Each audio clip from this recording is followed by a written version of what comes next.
नमस्कार, आप सभी का स्वागत है। मैं हूं आपके साथ शुभेंदु सिंह। और कोरोना की तीसरी लहर की आशंका को देखते हुए सरकार बचाव के हर संभव प्रयास कर रही है।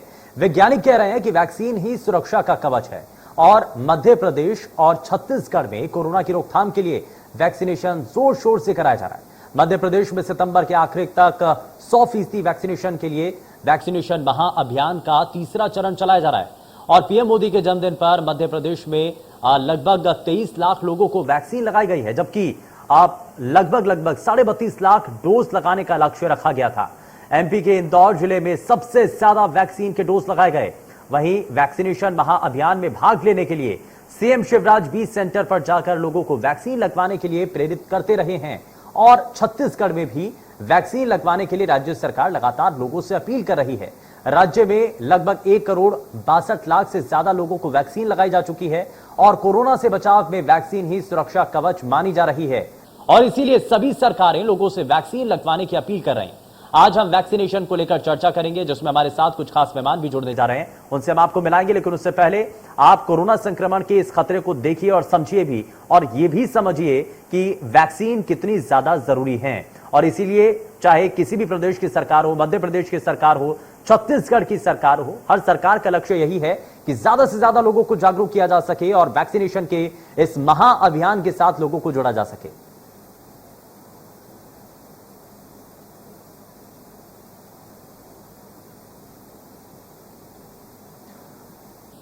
तो साथ ही साथ इस दौरान जो प्रधानमंत्री के जन्मदिन के तौर पर महा वैक्सीनेशन अभियान चलाया गया, और इस दौरान हालांकि विपक्षी खेमे की तरफ से कुछ सवाल भी उठाए गए, लेकिन उन सवालों से इतर बात यही है कि अगर प्रदेश को सुरक्षित करना है, पूरे देश को सुरक्षित करना है, तो सबसे पहले जरूरी यही है कि आपको वैक्सीन जरूर लगवानी है।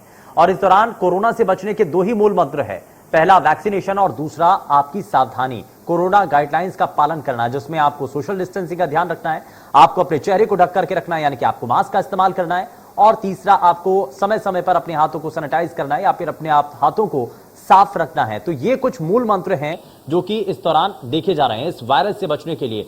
और आपने देखा भी है, पहली लहर के बाद से हमने कुछ हद तक लापरवाही बरती, जिसके बाद दूसरी लहर एक बड़ा कारण इस दौरान माना गया लापरवाही का। और इन्हीं सभी चीजों को जरा समझ लेते हैं, क्योंकि दूसरी लहर के बाद अब अंदेशा तीसरी लहर आने का है।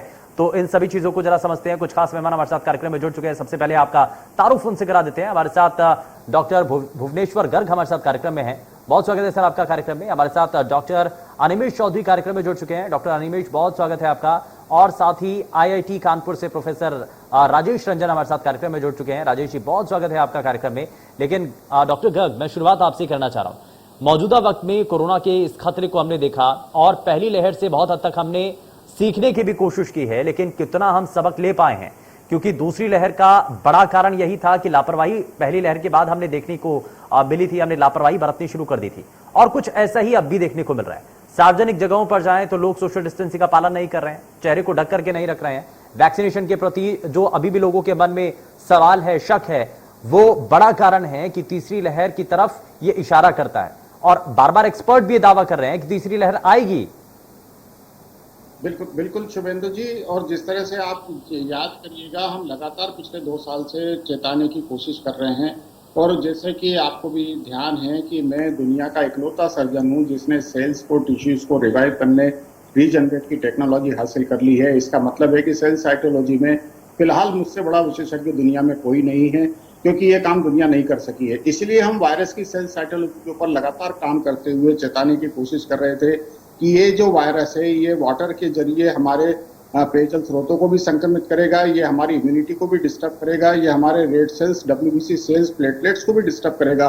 और अगर ऐसी स्थिति हुई तो तीसरी लहर जो आने वाली है वो मलेरिया, डेंगू के बहुत विनाशकारी रूप में सामने आएगी। और हम ये देख रहे हैं कि जगह जगह पर डेंगू जिस तरह से इस समय जानलेवा साबित हो रहा है, ऐसा पहले कभी नहीं होता था। इसका बहुत सीधा सा कारण है, जब आप देखेंगे साइंस टेक्नोलॉजी की तरफ से ये रिसर्च सामने आएंगी तो ये बिल्कुल क्लियर होगा कि कोरोना संक्रमित लोगों में या जिनको वैक्सीन लगा है उनके अंदर रेड ब्लड सेल्स और डब्ल्यूबीसी सेल्स का साइज और उनका नंबर बहुत बुरी तरह से डिस्टर्ब होगा। इसका मतलब है कि जितने भी सेल वेक्टर हैं, मलेरिया या डेंगू, ये आपके शरीर को बहुत जानलेवा नुकसान पहुंचाएंगे।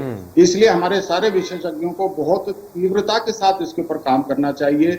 मलेरिया डेंगू मच्छरों को रोकने के सारे प्रयास जितने संभव हो सके, मेरा बार बार कहना है, आपके चैनल पे मैंने लास्ट टाइम भी कहा था कि हमें पूरे सरकारी अमले को सड़क पे उतार देना चाहिए। कहीं भी कचरा ना दिखे, कहीं भी पानी ठहरा हुआ ना दिखे, कहीं भी मच्छरों का प्रकोप होता दिखे, डेंगू के लार्वा दिखे तो उसके ऊपर बहुत सख्ती से कार्रवाई होना चाहिए। अगर ये नहीं किया तो बहुत ज्यादा मौतें हम सामने देखेंगे। तीसरी लहर के तौर पे जो कोरोना की नहीं होगी, हाँ। वो मलेरिया डेंगू की होंगी। हाँ, और इसीलिए डॉक्टर अनिमेष चौधरी, ये बड़ा संकट का समय है कि इस वक्त हमें कोरोना से भी लड़ना है और साथ ही साथ हमें आज जो बदलते मौसम के साथ जो अलग अलग बीमारियां आती हैं, जो दस्तक देती हैं, हमें उनकी आहट को भी समझना है और उनसे बचना भी है। अनिमेष चौधरी जी, तो जैसा कि पहले भी मैं कहता आया हूँ कि बीमारियां आती रहेंगी, जाती रहेंगी। हम पहले से भी इन बीमारियों के बीच रह रहे हैं। आज भी कोविड आया है। कोविड से पहले प्लेग ने लाखों लोगों की जान ली, उससे पहले हैजा कुंभ में फैला था, उसने लाखों लोगों की जान ली थी। ऐसे लगातार बहुत, इससे पहले डायबिटीज भी बहुत से लोगों की जान लेता था, उससे पहले ट्यूबरकुलोसिस ने इंडिया में बहुत से लोगों की जान ली थी। तो लगातार बीमारियां आती रहती हैं, उसके बाद उनकी दवाइयां ईजाद होती हैं और दवाइयां ईजाद होने के बाद वो बीमारियां खत्म हो जाती है। जैसे आप देखिए स्मॉल पॉक्स लगभग खत्म हो चुका है, प्लेग पोलियो खत्म हो चुका है। तो कोविड की भी जब दवाइयां आएंगी, ओरल मेडिसिन आ जाएंगी, तब कोविड भी ठीक हो जाएगा। पर तब तक हमको ध्यान देना ही है, और ध्यान देने के लिए आपको बीमार होने की व्यवस्था इंतजार नहीं करना है, या फिर आपको बीमारी, किसी नई बीमारी के आने का इंतजार नहीं करना है। डेंगू या मलेरिया कोई नई बीमारी तो है नहीं, हमको पता है। इवन हम जो हम लोग एमपी छत्तीसगढ़ है या इंडिया है, ये मलेरिया प्रोन जोनों में आता है। तो हमको पहले से ध्यान देना है कि चाहे मलेरिया, डेंगू या हैजा या कोई भी चीज बहुत बेसिक चीजों से फैलती है। गंदा पानी, मच्छर, गंदा पानी से वो पीलिया भी होगा, उसमें मच्छर भी फैलेंगे, उससे वो मलेरिया भी होगा, डेंगू भी होगा। और मास्क नहीं पहनेंगे, साफ सफाई नहीं रखेंगे तो कोविड होगा। कोविड लेकिन एक सामान्य वायरल ही है, और हम यहाँ देख चुके हैं अब 2 लहरों के बाद कि 90% लोगों को कोई खास दिक्कत नहीं होती है। ऐसा ही स्वाइन फ्लू के समय भी हुआ था। वायरल बीमारी के साथ सबसे बड़ी दिक्कत क्या आती है कि बहुत ज्यादा लोगों को अफेक्ट करती है। तो यदि आप 2 से 3 करोड़ लोगों को अफेक्ट करने वाली कोई बीमारी लेके आ रहे हैं और उसमें अगर 1% में मृत्यु दर है तो लाखों में चले जाती है। यही दिक्कत स्वाइन फ्लू के साथ आई थी, यही दिक्कत कोविड के साथ आ रही है। अदरवाइज कोविड की अगर आप देखेंगे मृत्यु दर 1% या 2% ही है और 90% लोगों को कोई दिक्कत नहीं जा रही है। तो मैं आपके चैनल के माध्यम से लोगों को यह कहना चाहूंगा कि भयभीत मत होइए। ठीक है, डरना नहीं है, लेकिन आपको डट करके मुकाबला करना है। डरना नहीं है, डट करके मुकाबला करना होगा। मैं इसमें प्रोफेसर राजेश रंजन, मैं जरा जल्दी से एक रिएक्शन आपसे लेना चाहता हूं। जब वैक्सीन डेवलप हुई, भारत के अंदर वैक्सीन एंटर होती है, आती है, तो उसके बाद से कई लोगों के मन में भ्रम होते हैं, बहुत सारे सवाल होते हैं। लेकिन कोरोना काल में सिर्फ एक ही सच है, वो ये कि वैक्सीनेशन ही सुरक्षा का कवच है। ये अब लोगों को समझ में भी आने लगा, और इसीलिए हम लगातार देख रहे हैं कि वैक्सीनेशन सेंटर पर लोगों की भीड़ पहुंचती है। वैक्सीन लगवाने के लोग आतुर हैं, पहुंच रहे हैं। बिल्कुल बिल्कुल बिल्कुल सही बोल रहे हैं शुभेंदु जी। जैसे कि आप, अगर आप अमेरिका की स्थिति आप देखें तो वहाँ के प्रेसिडेंट ने भी कहा है कि this is the pandemic of the unvaccinated, कि जिनको वैक्सीन नहीं लगा है उनके कारण ये पैंडेमिक आया है, ऐसा वहाँ पे कहा जा रहा है। हालांकि तब तक ये आप विवाद भी कर सकते हैं, लेकिन जो कि डाटा हॉस्पिटल से आ रहा है कि 17 लोग जो आ रहे हैं हॉस्पिटल में, तो सब एक ऐसा व्यक्ति है जिसको वैक्सीन लगा और उसको सीवियर कंडीशन हुई है। बाकी 16 लोग ऐसे हैं जिनको कि वैक्सीन नहीं लगा है, उन्होंने किसी कारण से नहीं लगवाया, चाहे उनकी जो भी इच्छा रही हो, उस कारण से हॉस्पिटल में गए हैं। तो वैक्सीन काफी हद तक जो हमारा सीवियर केस होने के जो चांसेस है उसको काफी कम कर देता है। तो ये बात लोगों को समझने की जरूरत है कि मतलब बहुत लोग मानते हैं कि चलो उसको इंजेक्शन लगा था, वैक्सीन लगा था, फिर भी उसको कोविड हो गया, लेकिन ये वो नहीं समझ पाते कि उसकी कोविड होने के बाद भी उनकी जो सीवियरिटी वो काफी कम हो गई।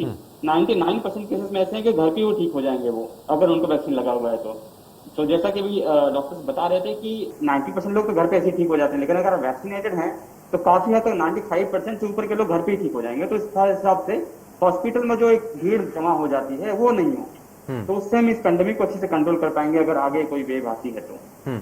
ठीक है, मैं डॉक्टर गर्ग आपसे ये बात समझना चाह रहा हूँ और दर्शकों को भी ये जानना बेहद जरूरी है कि सभी जो लोग ये मान करके चल रहे हैं कि अभी थोड़ा सा ग्राफ कम हुआ है इसलिए हम निश्चिंत हो जाएं, हम ये सोचने लगे कि कोरोना वापस चला गया है, ये बड़ी भूल हो सकती है। क्योंकि हमने पहली लहर के बाद भी कुछ ऐसा ही देखा था, क्योंकि ऐसी लापरवाही बरती और दूसरी लहर आई, और अब दूसरी लहर का अगर धीरे धीरे ग्राफ कम हो रहा है और हम ये मान करके चल रहे हैं कि कोरोना अब खत्म होता चला जा रहा है, हम निश्चिंत हो रहे हैं, चेहरे से मास्क उतार रहे हैं और हम लापरवाही अगर बरत रहे हैं, तो ये हमारी सबसे बड़ी भूल होगी।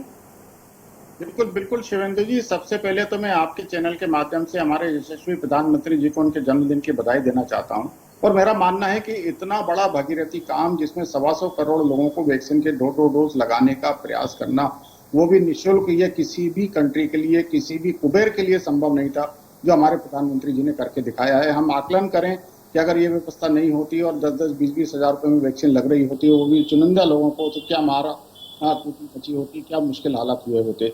यहाँ सबको ये समझने की बेहद सख्त जरूरत है कि ये वैक्सीन आपके लिए रामबाण साबित हुआ है, आपके देश का वैक्सीन है।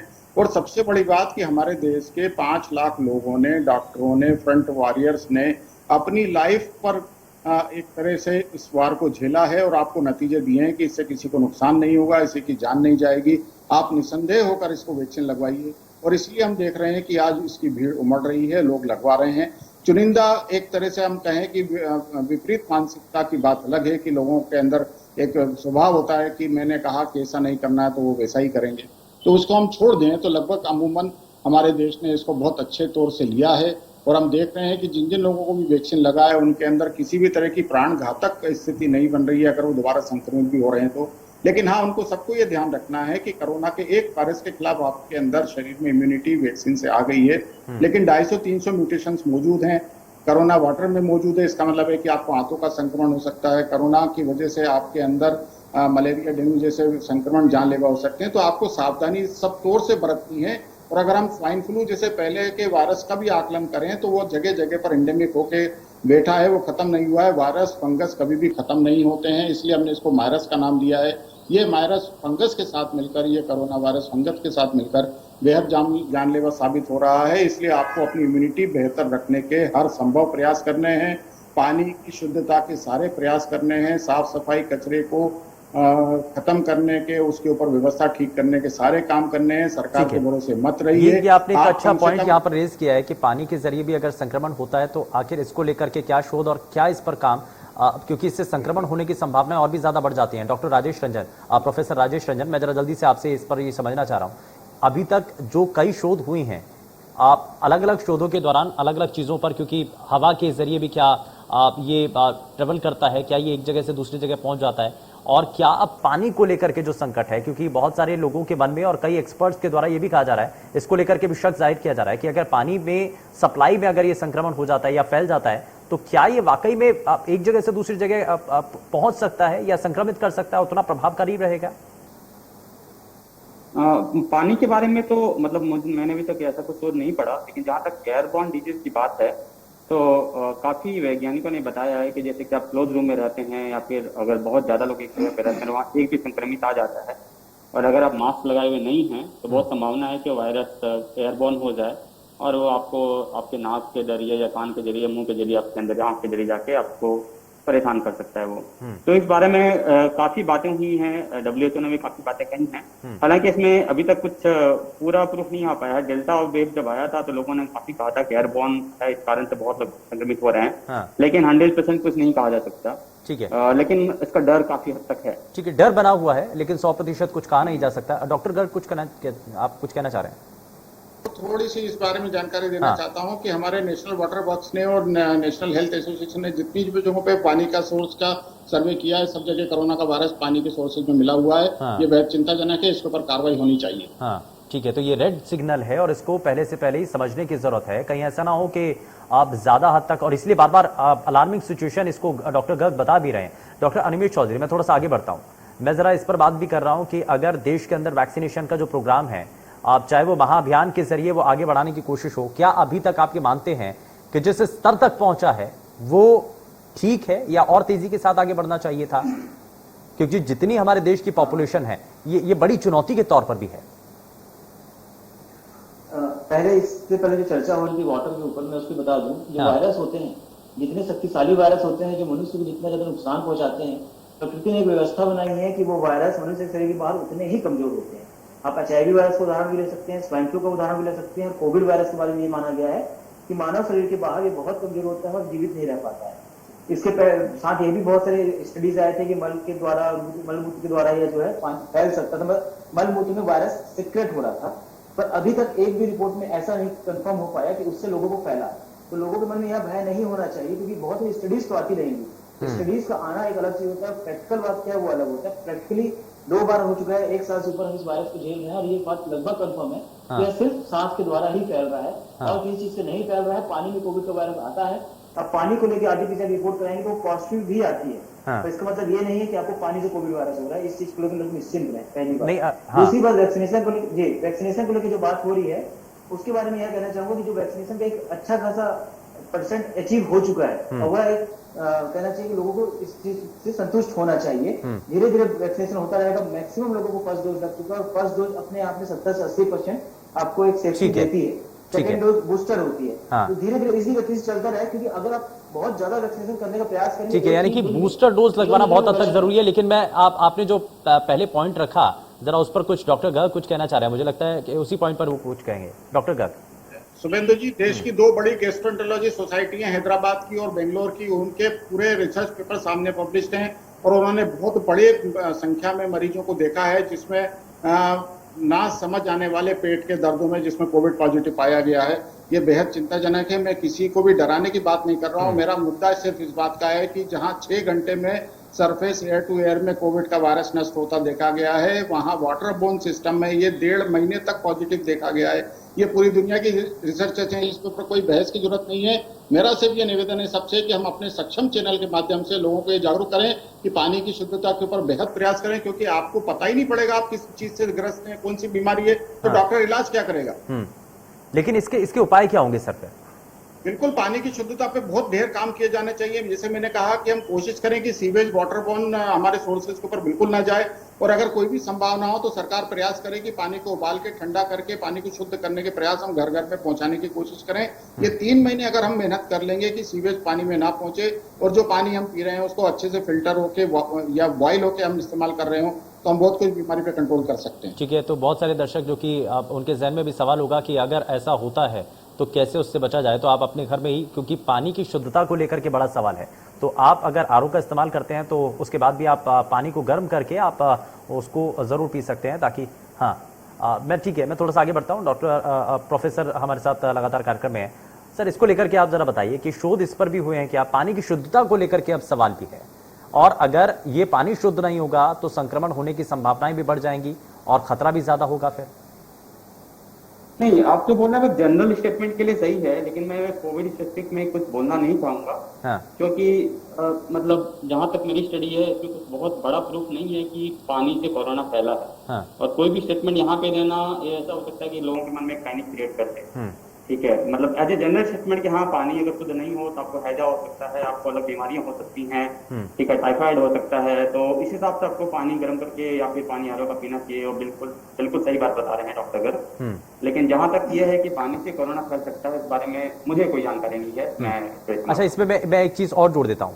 हम जो अभी तक वैक्सीनेशन के प्रोग्राम चला रहे हैं उसमें और तेजी लाने के लिए जो महाअभियान ऐसे समय समय पर चलाए जाते हैं, क्या इसके साथ साथ और भी कुछ करने की जरूरत है ताकि इसी तरीके से ज्यादा लोगों को वैक्सीनेट किया जा सके?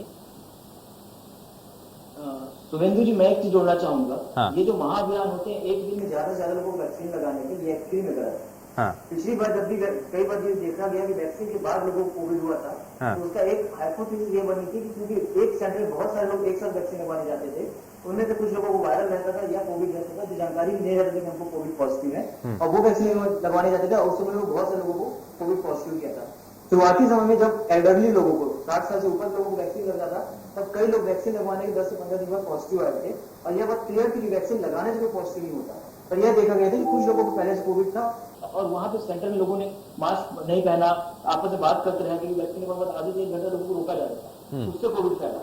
तो कोविड वैक्सीन लगवाने में जल्दबाजी ना करें। ठीक है, लिमिटेड लोगों को एक बार वैक्सीन लगवाइए और कोविड प्रोटोकॉल वैक्सीनेशन सेंटर में फॉलो करवाइए। तो वैक्सीनेशन सेंटर को आप हॉट स्पॉट नहीं बनवा सकते। ठीक है। ऐसे महाअभियान कहीं ना कहीं हड़बड़ी में कुछ नंबर अचीव करने के चक्कर में आप वैक्सीनेशन सेंटर को हॉट स्पॉट बना रहे हैं। हाँ। ये एक्चुअली में गलत हो रहा है। हाँ। इस चीज को समझना चाहिए जनता को। आप हर दिन एक दिन का, आप एक हफ्ते का खाना एक दिन नहीं खिला सकते किसी को। हाँ। ठीक है, यानी कि नियमित संख्या पर जितने भी लोग वहां पर आ सकते हैं उतने लोगों को बुलाया जाए और उनको वैक्सीनेट किया जाए। मैं जरा जल्दी से एक रिएक्शन डॉक्टर गर्ग आपसे भी लेता हूं। एक बड़ी चुनौती आज के समय में प्रशासन के सामने ये भी है कि बहुत सारे लोग जो हैं पहली डोज तो लगवा चुके हैं, लेकिन दूसरी डोज के लिए अभी भी इंतजार है। अब चाहे वो बूस्टर डोज ना लगवाने के पीछे क्या कारण है, ग्राफ कम हो रहा है या निश्चिंतता उनके मन में बन चुकी है, या कोई और दूसरा कारण आपको क्या नजर आता है? क्योंकि आप भी मरीजों को ट्रीट करते होंगे, देखते होंगे, बातचीत तो आपसे भी होती होगी, क्या कहते हैं वो? शुभेंदु जी, इसमें एक्चुअली बहुत स्पष्ट सा इम्यूनिटी क्राइटेरिया हमको फॉलो करना चाहिए कि जिन जिन के अंदर भी हमको कोरोना संक्रमण हो चुका, क्या हमने उनका एंटीबॉडी टेस्ट किया? नहीं। हम सबको वैक्सीन का फर्स्ट डोज लगाने के लिए उसके बाद सेकेंड डोज तुरंत लगाने की शीघ्रता दिखा रहे हैं, ये बेहद गलत है। हमको सबको एक डोज तो लगाना चाहिए जिनके अंदर एंटीबॉडी ना बनी हो। जिनके अंदर एंटीबॉडी बन चुकी है उनको एक भी डोज देने की जरूरत नहीं है, क्योंकि वो सारे म्यूटेशंस के खिलाफ अपने आप को ताकतवर पाएंगे। अगर उनके अंदर संक्रमण आता है तो हम वैक्सीन लगाएंगे तो सिर्फ एक टाइप के म्यूटेशन के खिलाफ हम काम करेंगे। नहीं, तो लेकिन इसलिए हम लगातार जरूरी इस तो है बात ना, को उठा रहे हैं। बेशक एंटीबॉडी उनके शरीर के अंदर बन चुकी है, लेकिन कितनी संख्या में, कितनी मात्रा में, ये भी बड़ा जरूरी है। खैर बहुत शुक्रिया एक सार्थक चर्चा के लिए आप हमारे साथ कार्यक्रम में जुड़े। आपने हमारे सभी दर्शकों तक बेहद महत्वपूर्ण जानकारी पहुंचाई है और इसलिए हम लगातार आप तक ये बात पहुंचाने की कोशिश कर रहे हैं कि वैक्सीन बहुत ज्यादा जरूरी है और यही कोरोना से बचने का एकमात्र उपाय भी है। पेशकश में फिलहाल के लिए बस इतना ही। नमस्कार।